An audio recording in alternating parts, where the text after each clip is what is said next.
Bachman's Basement, the show where we dig into the dark, strange, and unforgettable corners of Stephen King's work. I'm Chris Patton. And I'm Chris Clawson. And in each episode, we take on a different book, story, or adaptation, exploring not just the plot, but the impact, legacy, and conversation around it. How are you doing today, Chris? I'm doing pretty well. I'm excited. Excited. This is the first episode, so a little introduction about what the show is going to be and how it kind of started.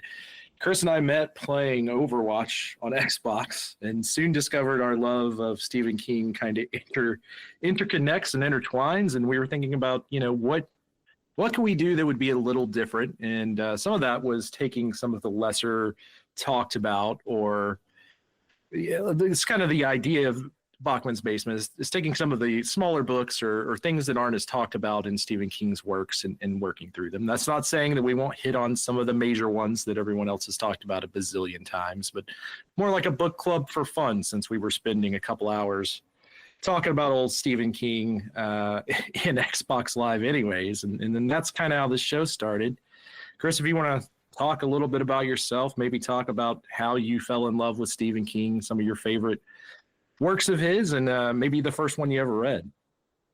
Yeah, so I grew up in a family of readers, and my uncle was a huge Stephen King fan. I remember being a kid, seeing that bookshelf when I visit my aunt and uncle, just full of Stephen King books, and not having read any of his books when I was a kid, I was just fascinated with, the book covers, and I just thought it was really cool. Fast forward to, adulthood, and I was talking to my uncle, and I was like, what Stephen King book would be a good one to start with? He recommended Salem's Lot, so that was my introduction, but at this point, I've read pretty much everything that he's written, and I don't know if you'd call me a super fan, but he's one of my favorite authors for sure.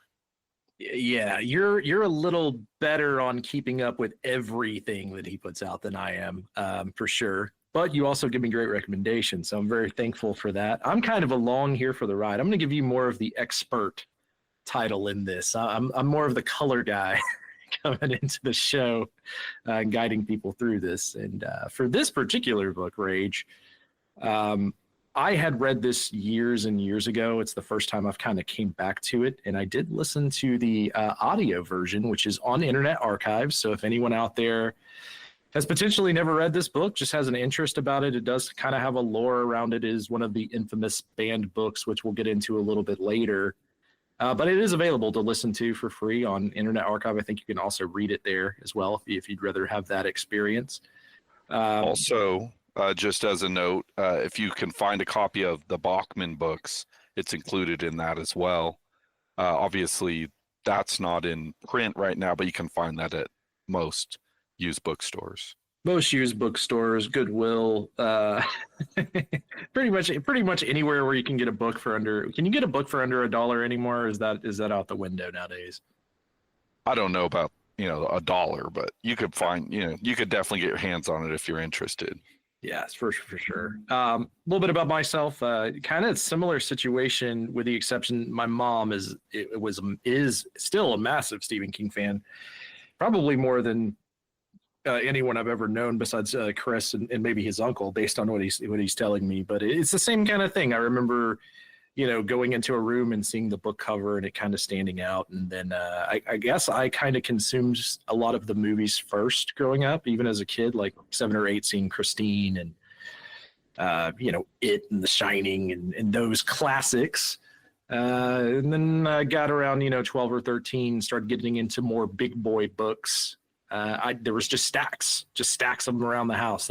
Lots of Stephen King, lots of V.C. Andrews in my house growing up, and in a house where we didn't have cable.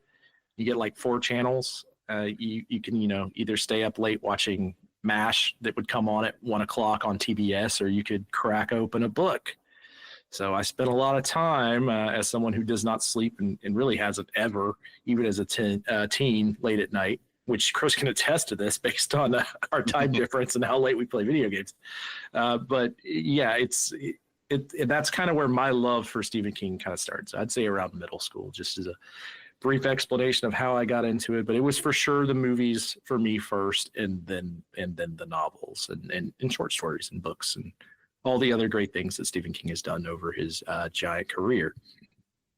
I would definitely agree with you that my introduction, besides seeing the books at my uncle's house, definitely saw some of the movies as a kid. I remember my mom introducing me to the 1977 or 79 movie Carrie, the Brian De Palma film, and I just remember thinking, oh, this movie's not scary until that end scene, and that really hooked me, for sure. Like, yeah. Yeah, and for any young listeners out there, Chris and I are a product of a different time where people watched horror movies with their kids when they were like 8, Yeah. 8 or 9. So it's a little different nowadays. Hopefully things have gotten a bit better. But yeah, my mom started me off a little light. We went with Christine, then Carrie, then into some of the deeper things. And we'll probably talk about this more in detail, but I remember the first like Stephen King thing that scared me film wise was specifically it, but it wasn't a lot of the other parts that scare people. We had it on the double VHS, and there's a section in that double VHS, much like old like double disc video games, like a PlayStation 2 Final Fantasy or Metal Gear Solid, where you'd have to flip from one tape to the other. And in that section, there's a black and white picture book where Pennywise is just going nuts in this photo, moving around. It's a still photo of the town, but he's just going crazy. And for whatever reason, I had nightmares about that for 2 or 3 weeks. I was off the horror films, and every time I see it still, it kind of unsettles you. Yeah, I definitely know what you're talking about, and they do that a little bit in the newer films as well. But anyway, we're getting off track with where we're going, but you're getting off track to get on track. So we'll get back on track right here, right? We're going to start way back in 1977. This is when this book was published, though it was written, and I didn't know this, when Stephen King was a teenager. So right.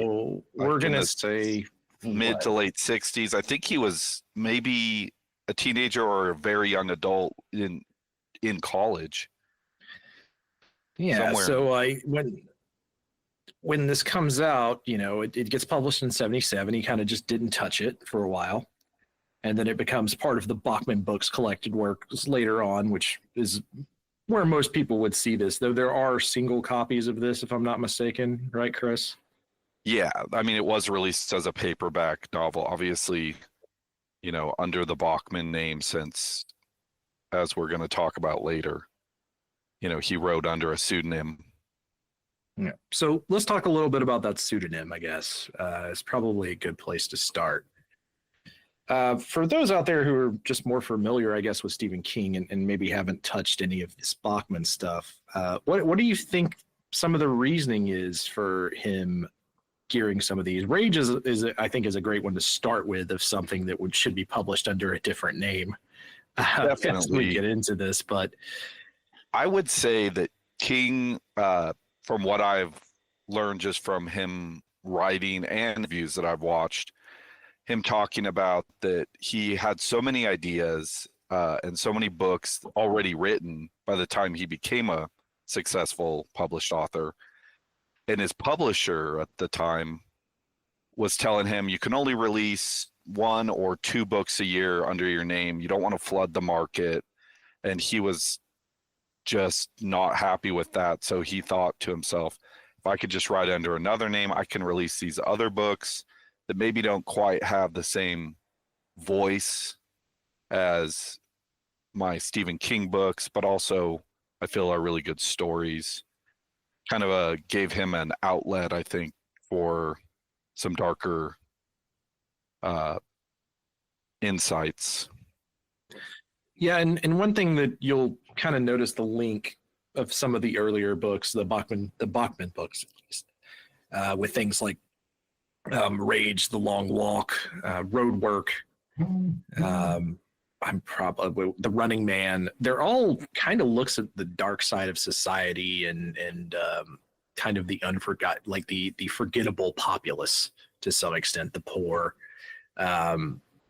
Definitely. Anti-authoritarian, where you have more of like Stephen King's horror books. There's a lot of mysticism and spirituality is probably not the best word, but like, it ties into more things of the noir. Like you got your ghost books, you got your vampire books, you got your demons from hell that turn into giant spider books. It's Definitely. It's a very different vibe. King kind of established himself with his name as like a mainstream, easily digestible writer versus the Bachman books that he wrote under being a little more, I wouldn't say they still have his voice, and that also becomes clear because that's why somebody figured out that it was him writing under that name, because they saw the correlation, the same writing style. And that takes us to Rage, which I think is Stephen King's only banned book, unless that's been updated this year, right? This is the one. Yeah, as far as I know, and strangely enough, I mean, it wasn't banned by anybody else. It was banned by King himself. He chose to take it out of print due to the controversy of real life school shootings and how the copy of his book was found in some of those circumstances. Right, and this dates back even to the 80s. So if we're not going to go into a lot of details on these school shootings or anything, that's not what the show is about. We're starting with this because it is the earliest Bachman work, and it is one of the ones that's probably at least talked about. And as we get into it, there's various reasons for that, because it's easily not his best work either, if we're being completely honest. But if you want to check that stuff out, if you like the macabre, or just news stories and clippings, that is all available. If you look up the Wikipedia, there's a list of every instance of there was a school shooting, and then he had either read the perpetrator had either read Rage, or it was found in his locker, or there was some sort of association to it. But that went on for quite a while. He takes this out of print in '97, which would have followed Columbine, where there was more of an open eye in the media of this kind of thing, right? And the coverage of Columbine, and Columbine being probably still to this day the most famous of the school shootings, for better or for worse. Not that there's a good way to be famous in that kind of thing, but infamous. And infamous, yes, that is the term that we're probably looking for, or I'm probably looking for there. But that kind of leads us into the book. So let's get this thing started, man. Are you ready to talk about Rage? Definitely. I mean, it's one of those, like, I personally love every Stephen King story that I've read, and they just fall under different degrees of greatness for me personally. And this one is lower on that scale, but not because it's not well written, but mostly just I feel like it's just not as strong of a story. It's worth reading, but it's, I don't know, like that. That's just kind of my thought. And it's kind of like, it's interesting knowing that he started this book so young, right? I mean, obviously, if he started it as a teen or a young adult headed into college, he has famously said in general, he described this book as a kid's book written by a kid for kids about kids, because it is written and narrated kind of from the perspective of our main character, Charlie Decker, who we're going to get into here. Yeah, something that I've seen King say is that write what you know, and I feel like he definitely does that. Like, he writes in every period of his writing career. He's not that he doesn't go back and write young characters, but you would notice that if you see that he writes a lot of people that are closer to his age and his experiences. And so this definitely, being a young man, he would definitely have the insight there, the teen angst, which this book obviously is And this book is kind of a predecessor to Carrie, right? So you get some of the same teen angst and situations and characters that you get in this book, the same kind of high school characters, or Arnie Cunningham, for instance. Yeah. You do get a little bit of that, and you get to see. It's kind of cool to look at it from this perspective of like what Rage is to what how well those characters are fleshed out. Right. This is early King, him still finding his voice, and I mean, he's certainly on display here. He knows what he's doing, but he hasn't quite reached the height of his power just yet as a writer. So, I mean, I guess I'll get into the plot a little bit. This is just going to be a quick walkthrough for everyone, and then we'll go into some further discussion. But yeah, so the book itself kind of starts out with Charlie just giving a description about what's going on in his life, about school. It gets called into the principal's office, and we find out that there is an event that happened, an altercation with one of his teachers, a physical altercation with one of his teachers, that has put him in a situation where he is going to be sent potentially to what I'm assuming is a military school in the way the school's named. They don't ever really go into detail. Either a military school or some sort of psych ward type school, if he can't keep his crap together, so to speak, in which he then basically tells the principal to go fuck himself. Right. That's the intro. So this kid has already got issues right from the onset.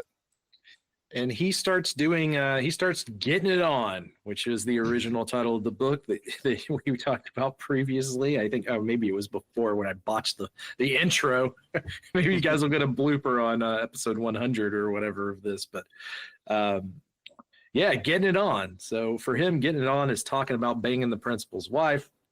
Principal's like, okay, whatever, you're done. Go home. Sends him home. In today's society, this would never happen, Chris, where a kid has this kind of outburst on a principal and just gets sent home with no security detail. Just get your stuff out of your locker and leave at your own leisure. Right. Yeah, he would be escorted out, and likely possibly even by authorities. So instead, what our hero here, or anti-hero here, tends to do, or does, I should say, is he goes to his locker, he retrieves a pistol, he walks into the classroom and shoots his teacher and shuts the door, and everyone sits in silence at what they have just seen. Mr. Charlie Decker. And that is really the start of the book. The rest of the book is very much, and I kind of said this before we started the show, it is a grittier Breakfast Club. It's Breakfast Club before the Breakfast Club. It is a bunch of kids talking about their lives under threat of a gun, so it's a little different.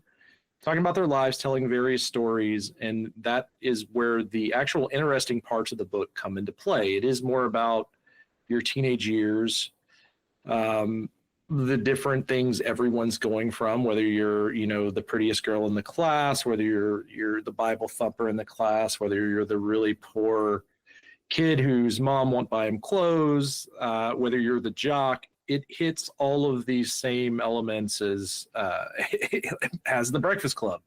That's to some extent. Just to kind of, intervene there, I would say that's maybe Stephen King's strongest quality as a writer, is that he knows how to write believable characters that you can relate to. And every one of these characters in the book, that they're very memorable and they feel like real people. And like, it kind of takes you back to that time, not in the literal sense, but it takes you back to your own time in high school, and like that that would be my sort of. And that's what gives it the feel of, and you can tell he's writing it young, because that's what it has, that anger behind it. There's a difference between when you're 17 to when you're 37, right? How you feel about things, how you go about talking to people or thinking about the world in general. And this is right. And you can tell it in the writing and the way some of the things are, even some of the weird things that you would think was hot in the 60s that come through, such as like accidentally seeing a girl's white cotton panties, etc. It's very much there. You can see his early King work, still well written, but definitely there. So continuing the plot, everyone goes through their stories, Chris, and we'll talk about each of the characters and kind of what their stories are and what they detail, just to give a big plot overview first before we dig into the meat of this thing. On the outside, police are surrounding the building. We have teachers. We have the media showing up. Also, right after Charlie kills the algebra teacher, another teacher comes down the hall and pokes his head in the classroom, and Charlie ends up shooting him as well. And so those are the only two people that are shot in the book. And then he has somebody lock the door, and then that's back to the story. Yes, and I did forget to mention he does set a fire in his locker, which cues the fire alarm, which is why this teacher pokes his head in to begin with. So yeah, thanks for grabbing that. So he does end up killing two people that we know of in the book, and from there on out, as far as a school shooting story goes, if you've never read this book and you're looking for a big kind of crazy story, that's it. It's those two, and the rest of it is, like I said, more about these the lives of these kids. And so we have the local sheriff. We have his therapist they're sending him to after the attack. Right. And they send him in at some point, and then he talks to Charlie through the speaker system. They have a conversation back and forth. So, which I thought was really cool. So throughout this entire book, anytime an authority figure comes over, they're coming over through an intercom. And this is an old school intercom where there is like you can literally hear the cut on, cut off. He talks about hearing a chain clink, and then the intercom cuts on, and then the conversation starts. So it's almost this voice of the devil or God in his head talking to him from above. It's kind of got that kind of theme to it, and it's kind of you always being the littler person. It's the voice of authority, and Charlie continues to put them in their place and say, "You're not in control of this situation. I'm in control." Which is hilarious in some of these conversations. And so that's the kind of the outset of the whole book, really. That's the plot. That's strangely, as with a plot point, or with a plot set up like a school shooting, you would not think that there would be much humor in that, but strangely enough, the story actually has quite a lot of humor and emotional depth. As we get to know all these different characters, the various kids in the classroom and their backstories. So, I mean, I think the easiest way to kind of dig into this one, because it is because we're kind of already getting into the themes of what this is. Obviously, the setting of a school is creepy in itself, and King knew that, and that's why he went for it. I don't know that there was anything else really like this out there at the time when he wrote this book. I don't either. I don't even know if school shootings were a thing in the 60s.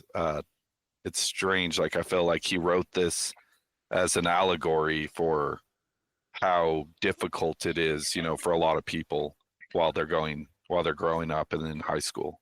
Yeah, and it's in a sense of a school shooting, this is more like he's taking on authority. So he's killing authority, which still don't do that, anyone who's listening to this. Yeah. But it isn't really when you hear the term school shooting in 2025, it's not what you think of as a school shooting, other than it happens at a school, right? So geographical location, I guess.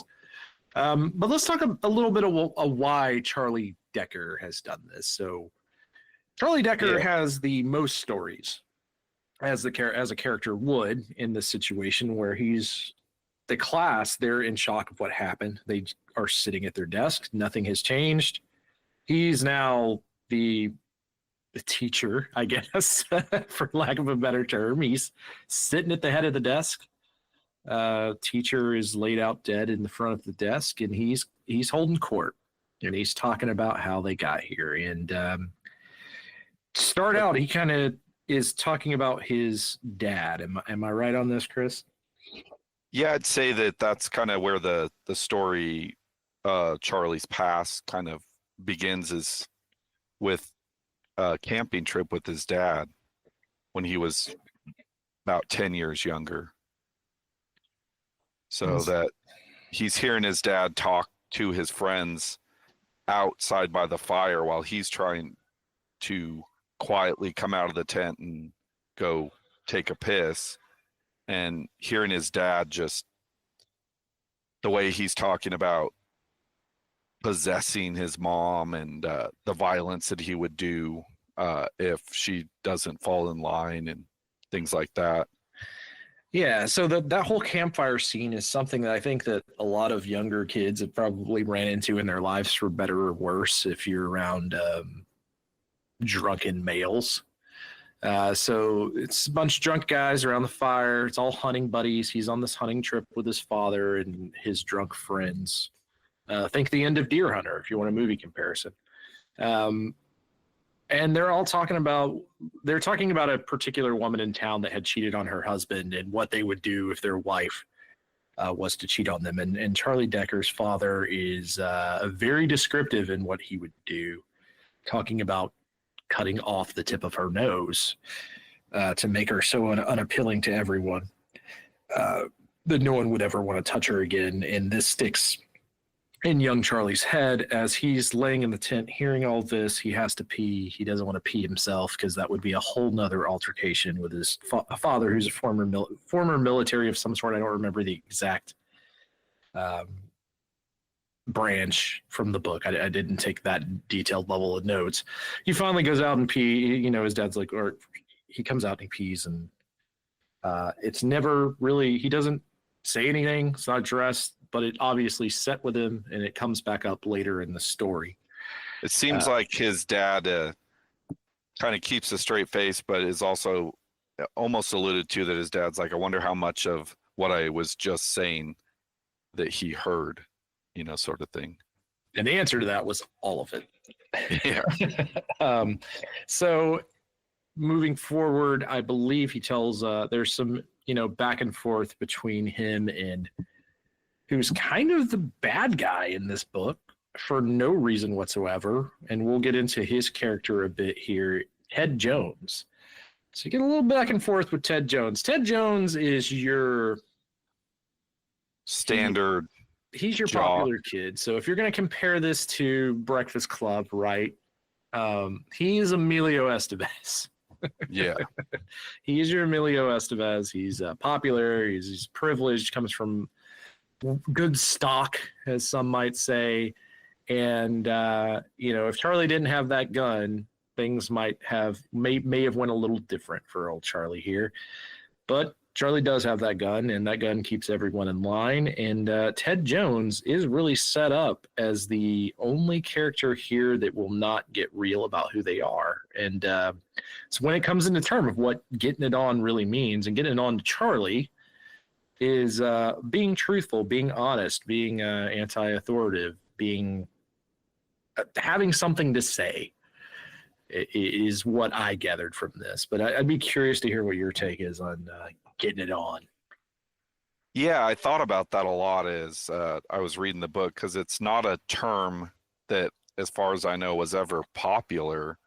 I don't think it was used by kids in the 60s or any other time.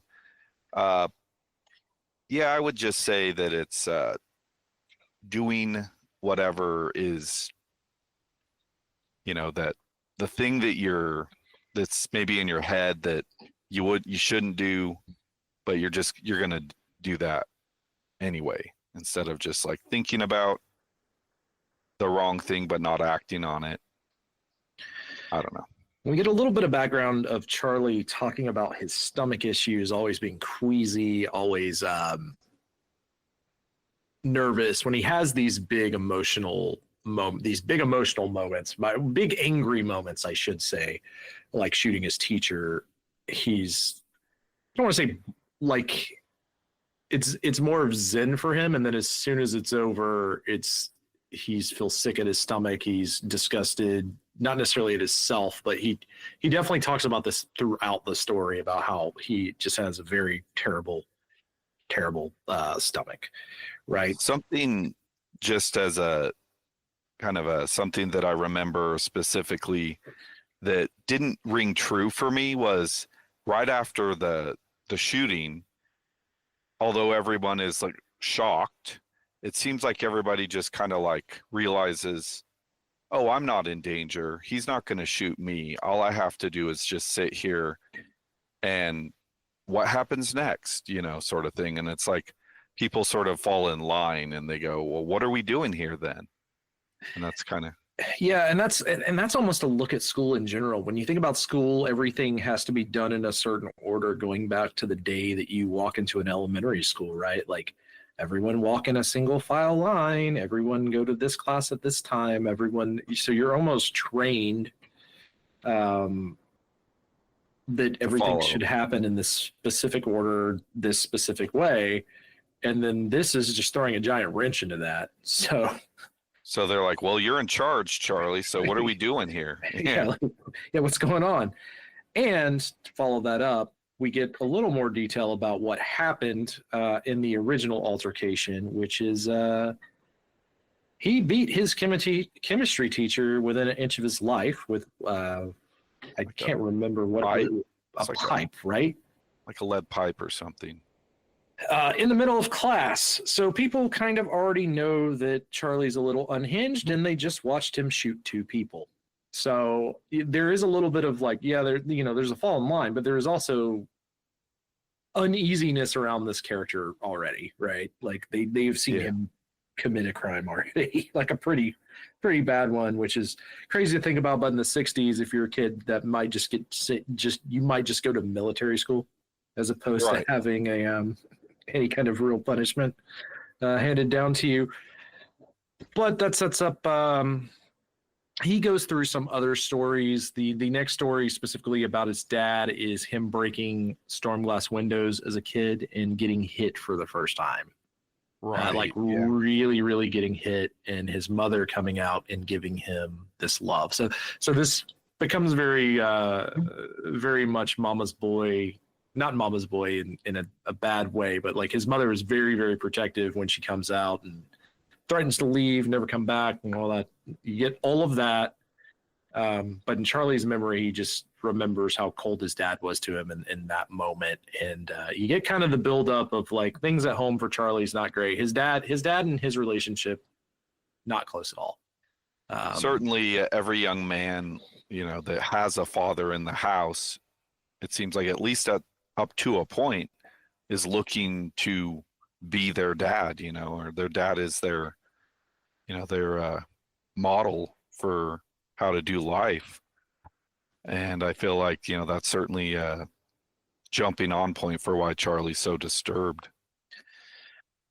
And so Charlie starts talking to some of the other class members here. And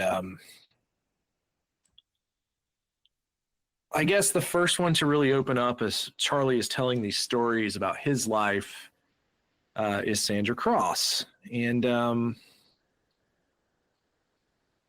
she more talks about an uncomfortable encounter that she had with an authority figure or a teacher. I can't remember if it was a teacher or an older man in general who was just super oogling her and making her feel very, very, very uncomfortable. And she's the first one that opens up. That's pretty much her story, is just being objectified, right? And I think it's an easy one to open up with because as we go, these stories get a little crazier and crazier for each kid. Yeah, as we go along.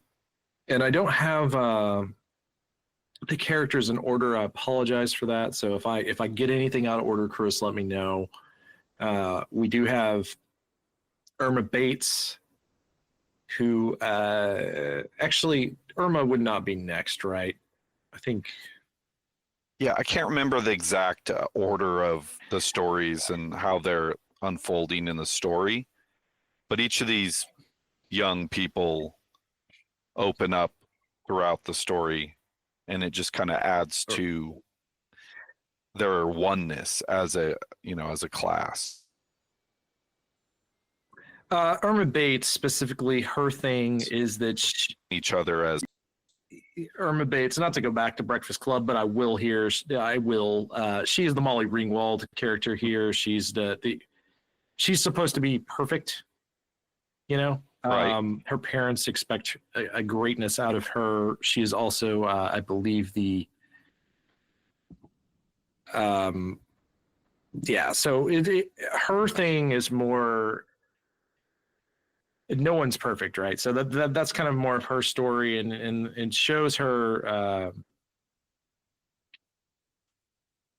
just kind of crushing what her parents think about her, like crushing expectations of what's put on kids by their families, like why she feels that way. So it's more of that of her talking about like, hey, I'm not perfect, no one's perfect, and being pressured to be this great at school or anything else I do is kind of overwhelming. So that's kind of, we're starting out with some of the smaller ones, and then we'll get into some of the bigger ones. Something with Irma too that she kind of opens up about is that because she dated Ted for a time, and that she was interested in Charlie, but Charlie never reciprocated that, or he never took notice that she was interested in him. And then he kind of, it's the way that King writes it is like, she's talking about that, and Charlie's realizing that in his own head. He's like, oh wow, things could have been a whole lot different if I would have noticed, because she's awesome. Yeah, he's like scale of 1 to 10 would bang. Yeah. Maybe, because we'll talk about Charlie a little later on. We get to some more of his stories. Yeah, so we get Dawn Grace is another character. She shares a story about her brother being institutionalized. It's a family secret. No one talks about. This brother kind of disappears. It's more about mental illness, shame, that kind of thing. So it's not as crazy of a story as some of the other ones, but it is, each one of these little stories, there's little things in them that are great in their own right. And I think they're important to talk about all of these characters, because while Charlie is the main character,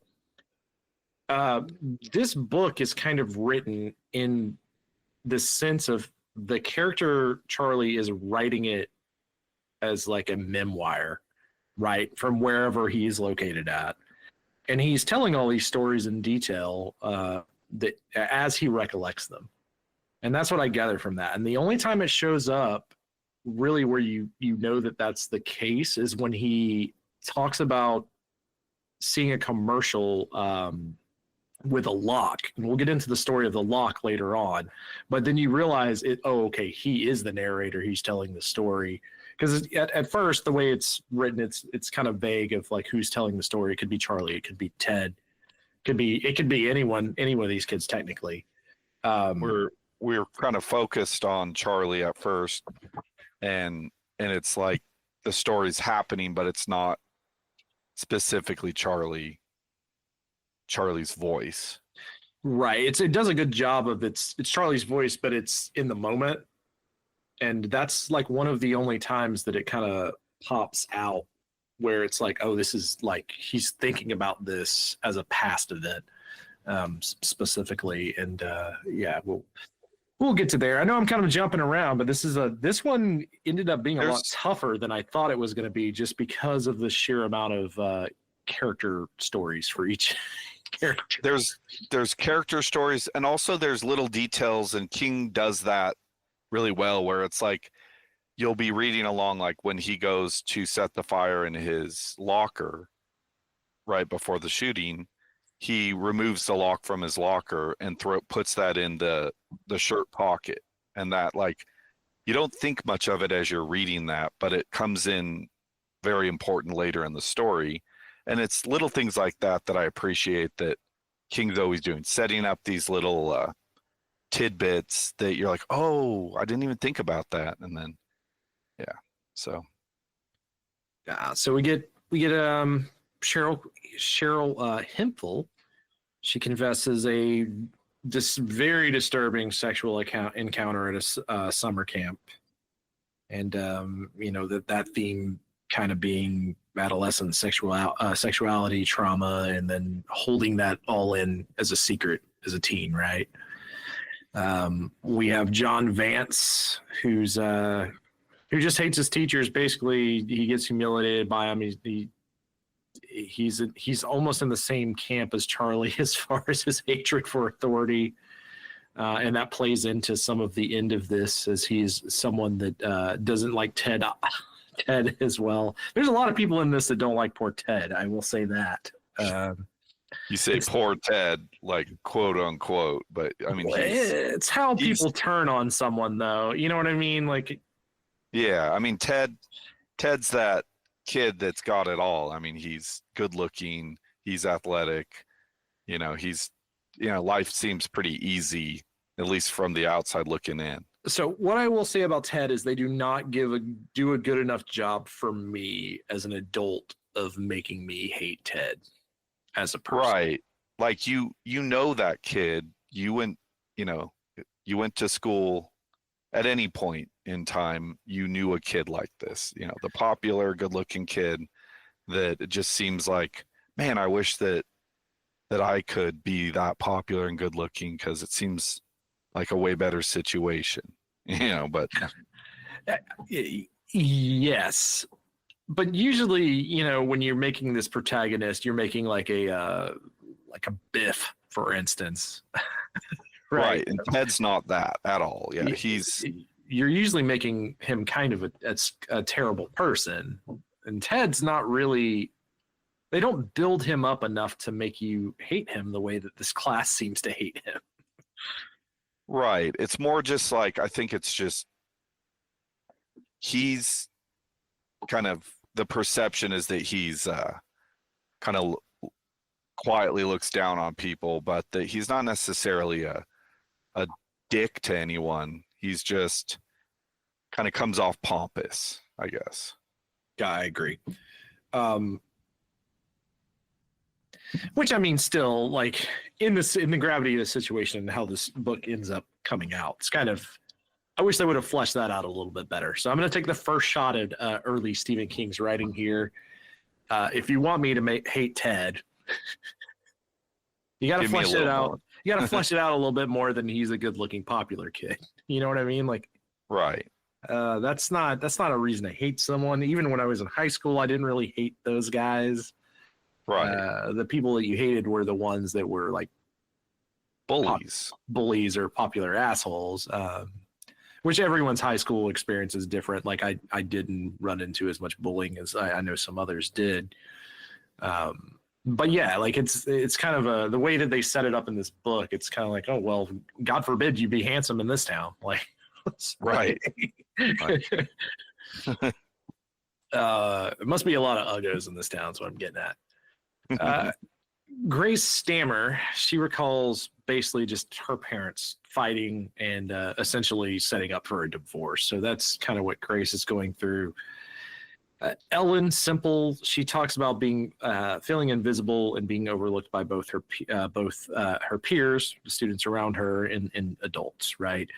And Ellen is also, if I'm not mistaken, she's the holier than thou character here. Right.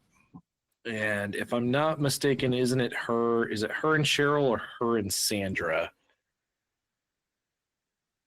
And that's something that King does, is like he builds a huge cast of characters, and then there's a lot of exposition, and sometimes it's hard to remember, and maybe that's our fault for not doing as a detailed enough research on, even though we just read or listened to this. But it's like there's so many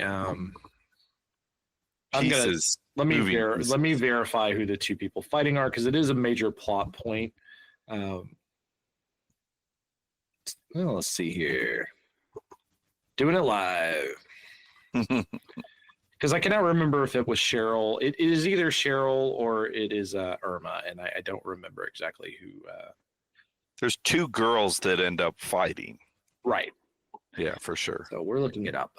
It's Sandra Cross and Grace Stanner. So I was wrong. It was not. It's Grace Stanner. So Grace is the one that she basically Grace thinks that Sandra's a whore. Right. And basically Charlie calls him to the front of the classroom and they do power slap. So if you've ever saw UFC power slap, he's like, you guys can slap each other and yell insults. So they kind of do a rap battle of insults here where Grace is not as well equipped as Sandra, as someone who does not curse and is more holier than thou and kind of leans more into that as a character. But she gets slapped down by Sandra pretty hard. They slap the crap out of each other for a while. This goes on for a while. But what you realize here is that they're getting it out of their system almost. Yeah, it's a catharsis. Like this whole story is kind of a catharsis of the high school experience, like kind of attacking it from every point and like giving you, doesn't matter who you are and everybody has problems when they're in high school.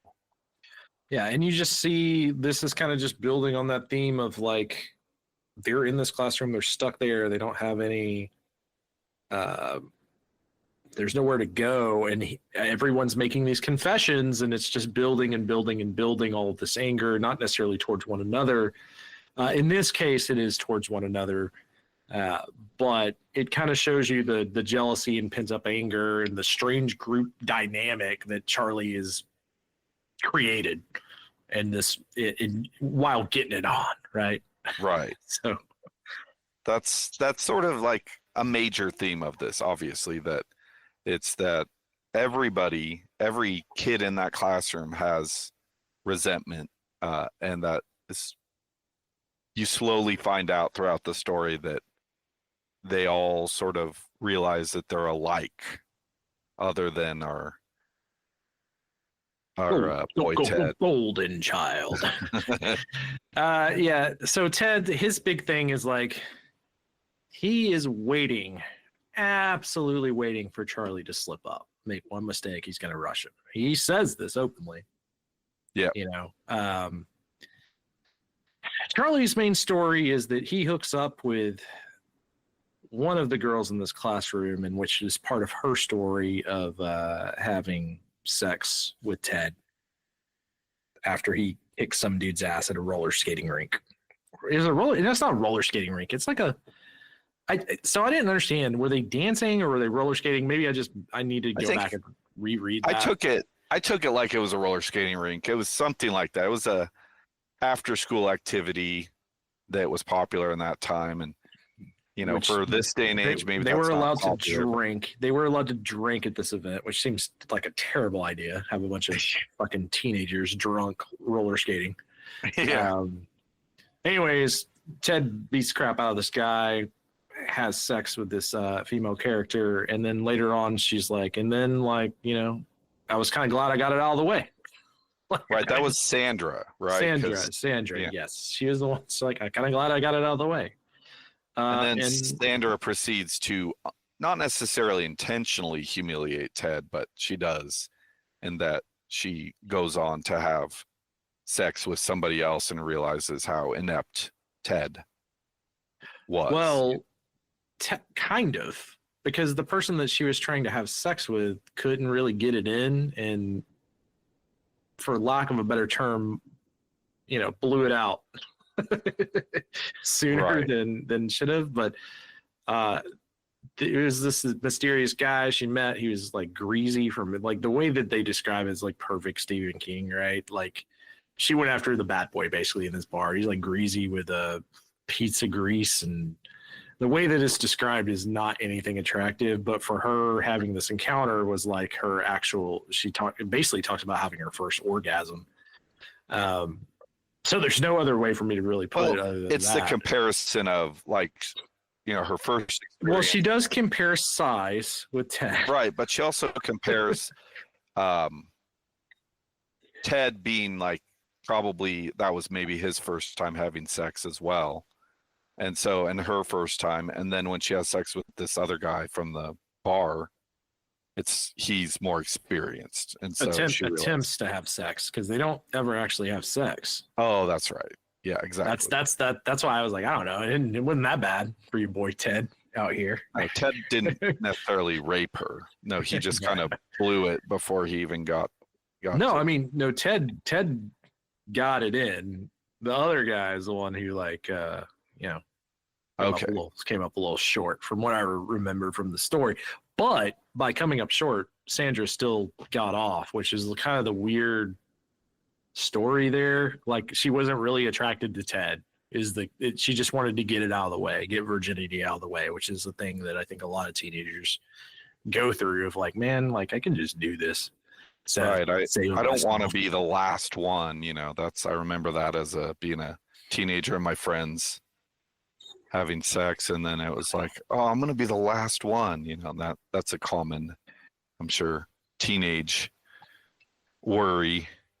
And this leads back to our main character, Charlie. And Charlie's first experience with sex after she tells the story. Charlie feels inclined to tell his story, right? You show me yours, I'll show you mine. Yeah. Charlie's story is that he goes with his friend. Ends up like they get a bunch of drugs, or they go get some weed and listen to some bluegrass at the drug dealer's house, and then they go to a party with his friend's older brother. And Charlie gets really high, and then she takes him out of the party, and they go out into the bushes outside. And he's too high to enjoy himself. He's too high. He's drunk, too high, and making out with this girl. And clearly, things were about to happen for Charlie. And just the old soldier wouldn't stand to attention, and it makes him question whether or not he's gay. It makes him question a lot of things, and you get some actual pretty good Stephen King writing here about what that can make you feel like as a male, probably from personal experience of Stephen King getting too high. Well, and again, just kind of circling back to teenage angst, like his inability to do the thing that he most wanted to do, and like that has to be so frustrating, Yeah. And then so they end up going back home, and that's the end of that Charlie story. And it seems like he's like, oh, that was better in my head. sort of thing. Yeah, he's like, that was pretty embarrassing, but look where we are. Yeah. So in between these stories we kind of talked about, we get a little bit more of the principal who gets immediately crapped on. You get Charlie psychiatrist who gets sent down the river, specifically by Charlie asking if he's ever eaten his wife out. That's like a huge part of this. Him making the psychiatrist feel uncomfortable. Him trying to belittle the man who's like psychoanalyzing him. He's like, no. Let's turn this back on you now. And there's a good back and forth between them, though, of where the psychiatrist is getting in his head a little bit, and then he'll, basically threaten to kill someone. That's how he gets out of it. So throughout this, like Charlie, when he feels like the authorities getting a little bit of an upper hand on him, he will threaten to kill someone. He does allow someone to go to the bathroom and come back on their own volition. Right. That was also surprising, but it kind of goes to the idea that the kids start to realize, the group of the class starts to realize that they're in it together. And that they kind of become like an extension of Charlie as the story goes along. And I agree with you. So they call up the sniper to take Charlie out. They don't want to say anything. This is what's happening on the other end, outside of the classroom. Earlier, when I was talking about Charlie taking the gun out of his locker, he took the padlock with him, put it in his front pocket. The sniper aimed for his chest, hits Charlie. Charlie goes down. Everyone thinks he's dead. He thinks he's dead. He thinks he's dying. Apparently, it was one of those Schlage locks. He can shoot Like a bullet through. just a really, really, those older style padlocks. And this is where we get the introduction of the fact that he's the actual narrator from a mental institution, essentially, of that he saw this commercial on TV of someone shooting one of these padlocks, and it triggered all these memories to the point where he vomited. So that's where we get this tie-in of like wrapping this thing up of like who is who and what's going on. But Charlie doesn't die, and everybody ends up getting out of the situation okay, except for our boy Ted. Yeah, so when Charlie's done getting it on, when everyone's told their story, Ted's at his breaking point. He's trying to leave, and the rest of the class, they just beat this poor man to within an inch of his life. They just beat Ted. Ted's the one that wouldn't give up his story. He gives up. He calls his mom a bitch, basically, because she cheated on his dad, and there's a tumultuous late relationship there, but he never gives up a story, and then he goes back on calling his mom a bitch and apologizes for it, and he's just trying to I think the thing is that it's the way he presents himself. He's like better than everyone else, even after they've told this story. I think he can't come to terms with the being seen as less than perfect.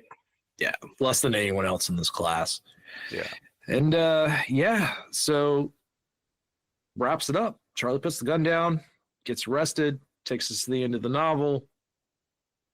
And that kind of leads us to the thoughts, I guess. Like, how'd you think about this book? Where would you put this in a list of Stephen King books? Is this a must read? For me, it's not a must read, and I'm happy that I read it, but also I wouldn't necessarily recommend it. It would be in the bottom 10 of my Stephen King books for sure.